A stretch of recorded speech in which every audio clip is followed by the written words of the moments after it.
Dear listeners, I ask you to listen to the story until the very end and be sure to write a review about what you liked and what needs to be changed to make it more interesting for you to listen to my stories. Red River in Okinawa. They say war changes a man, but that's not quite right. War doesn't change you, it reveals you. It scrapes away the things you thought mattered, your pride, your plans, your sense of control, and leaves you staring at something raw, something ugly. You look in the mirror afterward and you don't see a soldier or a hero. You see a man who did things he never thought himself capable of, some noble, some horrific, and you're never quite sure which side of that line you belong to. I know because I was there. I was 22 when we hit the beaches of Okinawa, young enough to still believe that war was a story you told your kids, something you'd look back on with pride. By the time we reached the ridges near Shuri, I knew better. There's no pride in what we saw there, only the cold grip of memory that never lets go. The valley they sent us through didn't even have a name when we first stepped into it. Just another low stretch of ground between two hills, where the rain turned the earth into soup and the stench of death clung to the air like smoke. But after that day, we called it Red River. Not because there was water flowing through it, but because the blood soaked so deep into the mud that it never seemed to dry. We had orders to take the ridge on the far side, simple words for an impossible task. Our captain said the Japanese had been dug in there for weeks, maybe months, with tunnels honeycombing the hillside. Machine gun nests, mortars, snipers, the whole works. But command didn't care. The ridge was in the way, and we were going to take it. That morning, we moved out before sunrise, stepping off in a grim silence. No jokes, no chatter. Just the dull shuffle of boots on wet earth and the occasional metallic click of a rifle being checked. The air was cold, heavy with the smell of mildew and rot. Somewhere in the distance, I heard the faint crack of gunfire, not close enough to matter yet, but a promise of what was coming. I walked beside Carter, a soft-faced farm boy from Kansas who still carried a photo of his sweetheart tucked inside his helmet liner. He whispered a prayer under his breath as he walked, a quiet rhythm that seemed to calm him. To my right was Vargas, a wiry Brooklyn kid who was never seen without a cigarette hanging from his lip. He didn't pray. He just kept flicking the safety on and off his Thompson, like he couldn't decide which version of himself he wanted to be when the shooting started. I remember the ridge, how calm it looked from the valley floor, just a shadowed line of trees rising in the gray morning light. For one brief moment, I actually believed we might make it through. Then the world exploded. The first mortar hit near the lead squad, high whining shriek followed by a dull whump that shook the ground under our boots. Men screamed, some ducking, some running. Then the machine guns opened up, cutting through the air in sharp, angry bursts. The valley turned into a storm of metal and fire. Down, someone shouted, but I was already falling. I hit the mud face first, tasting blood and dirt in my mouth. Bullets hissed over my head, snapping twigs and churning the earth. Somewhere to my left, I heard Carter sobbing short, panicked breaths, like a child crying in his sleep. I turned my head just in time to see Vargas stand up. Too soon, too fast. A line of rounds caught him across the chest, jerking his body like a puppet before he crumpled backward into the mud. Carter bolted next, dropping his rifle and running like hell toward the trees. He made it maybe 10 steps before a burst from the ridge caught him. He spun once, almost gracefully, and landed face down in the mud. I lay there, frozen, fingers digging into the wet earth. The air stank of burnt flesh and cordite. I heard men screaming, heard the sickening thud of bodies hitting the ground. The mortars kept coming, chewing into our lines, sending chunks of earth and bone spraying into the air. For what felt like hours, I didn't move. The fire swept back and forth, cutting down anything that shifted. I remember the mud, thick and warm beneath me, soaked with blood, and the awful way it seemed to breathe, pulsing with the tremors of each explosion. Then I heard the sound, low and sick, like someone choking on their own breath. I turned my head and saw Sergeant Hale, lying just a few feet away. His stomach had been torn open, and his fingers twitched weakly in the mud. His eyes locked onto mine, wide and desperate. I wanted to help him. God knows I wanted to, but moving meant dying, so I stayed still. The shell hit moments later, close enough that I felt the shockwave roll through my bones. The world tilted, spinning in a blur of fire and noise. Something struck me hard in the side, and then everything went dark. I don't know how long I was out. When I came to, The air was strangely quiet, the gunfire distant now, like something happening in another world. My body ached, my ribs screaming with every breath. I forced myself up, blinking against the dust and smoke. And that's when I saw it. The mud wasn't just mud anymore. It was red, deep dark red, pooled in the craters, seeping through the earth like the ground itself was bleeding. Bodies lay half buried in it, some face down, some staring blankly at the sky. Red River. That's what we called it afterward. The name seemed to fit. I stumbled forward, stepping over broken rifles and twisted limbs. My boots squelched with every step, splashing through puddles that used to be men. A helmet lay half submerged in the mud, its chin strap tangled in something I refused to look at. I kept walking. Step after step, head down, teeth clenched. I don't know how far I went before I saw him, Sergeant Hale, still breathing somehow, his hand clutching weakly at his side. His lips moved, but no sound came out. I knelt beside him, pressing my hands against the mess of his stomach. He winced, but his fingers gripped mine tight. His eyes, they weren't desperate anymore. Just tired. So damn tired. "You'll be all right," I lied. "You're gonna make it." But I knew better. And so did he. Hale's grip on my wrist tightened for a moment, his breath coming in ragged gasps, the sound wet and thick in his throat, like someone trying to breathe through a mouthful of syrup. His eyes flickered, struggling to stay open, the way a man fights sleep when he knows he won't wake up again. The wound in his gut was bad, too bad. I didn't need to be a medic to know that. His intestines were a shredded mess beneath my palms, the blood pooling out so fast it was impossible to tell where the mud ended and the man began. His lips parted slightly, but the words never came. He just exhaled, slow and long, and then his fingers slipped from mine, falling away into the wet earth. I sat there for a moment, hands still pressed against his stomach, waiting for something, anything. Maybe for him to flinch, to gasp, to prove me wrong. But there was nothing.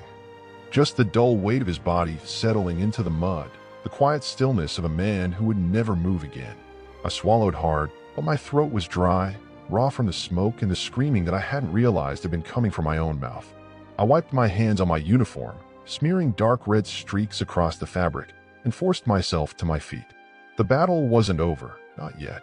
The gunfire had died down, but it hadn't stopped entirely. It had just moved farther ahead, crawling up the ridge in bursts of staccato violence. That meant some of us had made it through, had pushed forward despite the hell we had waded through to get here. I had two choices: stay where I was and wait for the next shell to find me, or move. And moving, no matter how much my body screamed in protest, felt like the only real choice. The valley stretched before me, a graveyard of twisted bodies and shattered metal, the ground pockmarked with fresh craters that oozed blood into the already saturated mud. The sun was climbing now, pushing back the early morning gloom, casting long shadows across the devastation. It was strange, how beautiful it looked in a way, how the light caught the wisps of smoke curling from the wreckage, how the air shimmered with heat rising from the shell-torn earth. A place like this shouldn't look beautiful. And yet, in that eerie, unnatural stillness it was. I moved carefully, staying low, stepping over the remains of men I had known not long ago. Men who had walked beside me that morning, whispering prayers or cracking nervous jokes. Now they were still. Carter lay face down where he had fallen, the mud caked around him like a second skin. I thought about rolling him over, about seeing his face one last time, but I couldn't bring myself to do it. I had seen enough. I didn't need to see any more. Somewhere up ahead, I heard movement. A voice low and hoarse, barely more than a whisper. I turned toward it, gripping my rifle tight, my pulse hammering in my ears. It could have been anyone, one of ours, one of theirs. At this point, it didn't matter. The war had a way of making enemies and allies indistinguishable, reducing them both to the same desperate fight for survival. I crept forward, keeping my head down, eyes scanning the wreckage for the source of the sound. And then I saw him. He was slumped against a half-buried machine gun nest, his uniform shredded, his leg bent at an angle no leg should ever bend. He wasn't one of ours. His tunic was dark, stained with dirt and blood, the insignia barely visible beneath the grime. A Japanese soldier, probably no older than me, maybe younger. His hands trembled as he pressed them against the wound in his side, his breaths coming in short, sharp gasps. His rifle was gone, nowhere in sight, his helmet cracked open like an eggshell beside him. He looked up as I approached, eyes widening slightly, but there was no fear there, just exhaustion. The same exhaustion that had settled deep into my own bones. For a long moment, neither of us moved. I should have shot him. That's what I had been trained to do. That's what war demanded of me. He was the enemy, and the enemy doesn't get to live. But I didn't raise my rifle. He looked at me, and I looked at him, and in that moment, we weren't enemies. We were just two men who had been chewed up by the same machine, spat out onto the same battlefield, covered in the same blood. He exhaled softly, his head tipping back against the sandbags behind him, his lips forming words I didn't understand. Maybe a prayer. Maybe a name. I took a step back. He wasn't going to make it. Even if I had wanted to help him, there was nothing I could do. He knew it, and so did I. So I left him there. I turned and kept walking, moving toward the ridge, toward the sound of the fight that still raged on without me. The war wasn't over. Not for me. Not yet. By the time I reached the others, my hands were shaking. My breath was ragged. Someone grabbed my arm, pulling me down behind the charred remains of a tree, shouting something I didn't hear. I blinked, trying to force my vision to focus. It was Evans, his face streaked with dirt and sweat, his eyes wide and wild. "Jesus Christ, Richardson," he panted. "We thought you were dead." I almost laughed. Almost. Instead, I just nodded. So did he. And then the mortars started again. The world shook again as the mortars came down, a deafening roar that swallowed everything. The air thickened with smoke and dirt, turning the battlefield into a nightmarish haze where nothing made sense. I hit the ground on instinct, my body reacting before my brain caught up, pressing myself against the broken remains of what had once been a tree. The bark was gone, stripped away by gunfire, leaving nothing but a charred, jagged trunk that barely came up to my chest. Not much cover, but better than nothing. Evans was beside me, his chest heaving, his fingers tightening and loosening around the grip of his rifle. His lips moved, but I couldn't hear what he was saying. Not over the chaos, not over the ringing in my skull. I forced myself to look past him, to take in what little I could see through the thickening smoke. The ridge was still ahead, still bristling with machine gun fire, still vomiting death onto anything that tried to climb it.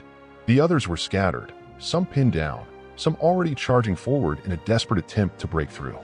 I didn't know how many of us were left. Didn't want to know. Evans tapped my shoulder, nodding toward the right. I followed his gaze and saw what he meant. A break in the ridge where the enemy's fire wasn't as concentrated. A chance if we were fast. If we were lucky. I exhaled, steadying my grip on my rifle. We both knew what this was. Either we moved or we died where we lay. Evans counted down with his fingers. 3, 2, 1. We ran. The ground beneath us felt like it was shifting, pulling at our boots, dragging us down with every step. I heard gunfire snap past my ears, felt the heat of a bullet as it tore through the air inches from my face. Evans was ahead of me, moving fast, his body low, his boots kicking up mud and blood with every step. I pushed harder, my lungs burning, my legs screaming. Then he stumbled. A single shot, a sharp, sudden crack, rang out over the chaos. Evans jerked mid-stride, like a puppet with its strings cut, and went down hard, face first into the muck. I slid to a stop, my breath catching. Evans. My own voice sounded foreign, distant, barely cutting through the noise. He groaned, shifting slightly, and I saw the wound. High on his back, just below his shoulder. Not dead. Not yet. I dropped beside him, grabbing his arm, trying to haul him up. He cursed through clenched teeth, his fingers digging into my sleeve. "Go," he gasped. "Leave me." I ignored him. The ridge was still ahead. The fire still poured down from above. But something had changed. The lines were breaking. More of us had made it through than I thought.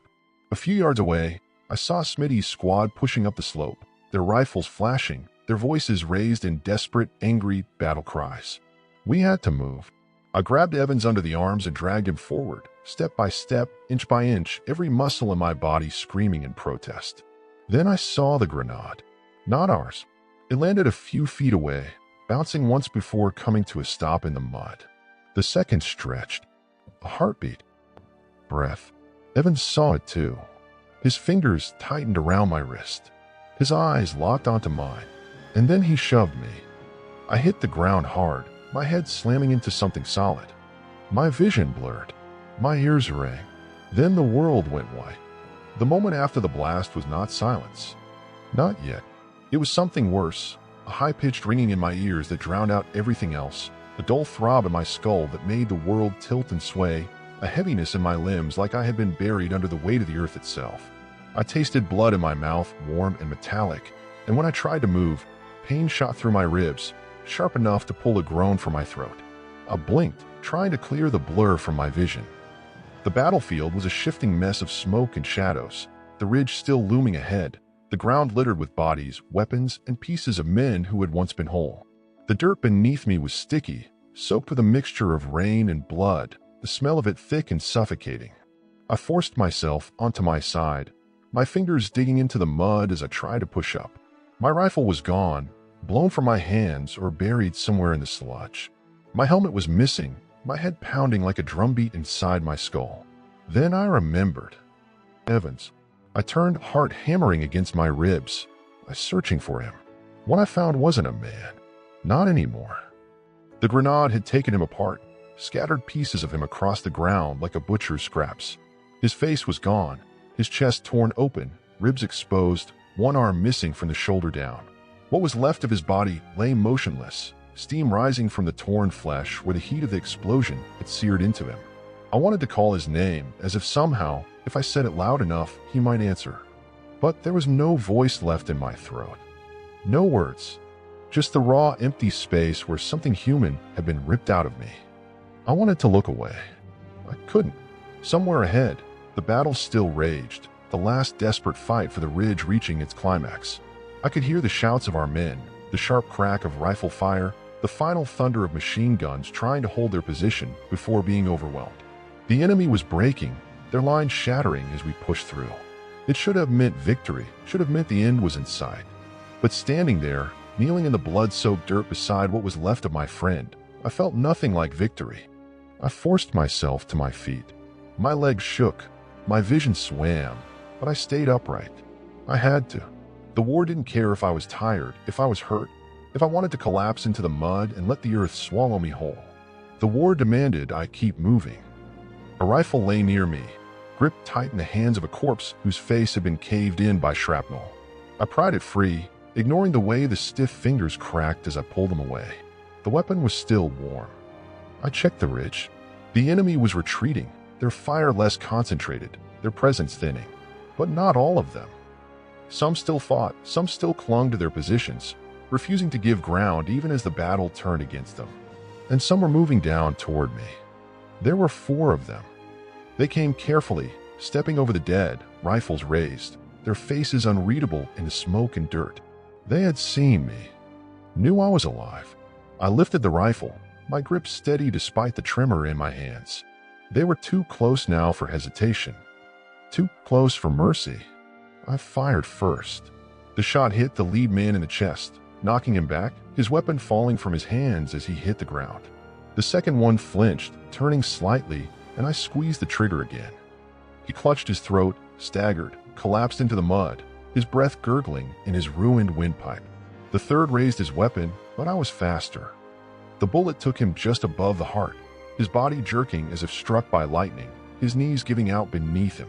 The fourth stopped. He was younger than the others, maybe even younger than me. His uniform was too big for him, the sleeves hanging loose around his thin wrists, his helmet slightly oversized on his head. His rifle was clutched in both hands, but he hadn't fired. Not yet. For a long moment, neither of us moved. I saw the fear in his eyes, the way his chest rose and fell with quick, uneven breaths. He was trembling, not from cold, not from exhaustion, but from something deeper. Something I recognized, because it was the same thing crawling beneath my own skin. I could have shot him. Should have. But my finger wouldn't move on the trigger. Because in that moment, he wasn't the enemy. He was just a boy in a uniform too big for him, standing in the middle of a nightmare neither of us had asked for. The sounds of battle grew distant, muffled, like the world around us had shrunk to just this. Just me and him, standing among the dead, caught in a war neither of us had any control over. His lips parted slightly. He whispered something in Japanese, too soft for me to understand. His hand shook around the rifle. He looked at me, waiting. I stepped back. His breath hitched, his eyes flickering with something. Relief, maybe, or disbelief. Then he turned and ran, disappearing into the smoke, his figure vanishing like a shadow before I could change my mind. I let him go. Behind me, the ridge was collapsing. The battle was ending. Our men were pushing forward, driving out the last resistance, securing the ground we had fought so hard to take. The gunfire faded, replaced by the ragged shouts of the living and the heavy silence of the dead. And then, for the first time since the battle began, everything stopped. Real silence settled over the valley, not the silence of waiting for the next attack, not the silence of holding your breath before the shooting started again, but something else. The silence of an ending. I lowered my rifle. I looked at the ground beneath my boots. The earth turned to sludge, soaked so deep with blood that the rain would never wash it clean. The bodies stretched out before me, some whole, some in pieces, all of them still. The sun was setting behind the ridge, casting long golden shadows over the battlefield, making everything look almost peaceful. But there was no peace here. Not in the valley. Not in me. I stood there for a long time, staring at the river of red that had formed in the earth, watching it seep into the mud, knowing that no matter how much time passed, no matter how far I went from this place, the war had taken something from me that I would never get back. Something I wasn't sure I wanted back. And as I turned to follow the others, to leave the valley behind, I knew one thing for certain. I would survive this war. But the man I had been before I stepped onto that battlefield had died here, in the blood and the mud, alongside everyone else. And he was never coming home.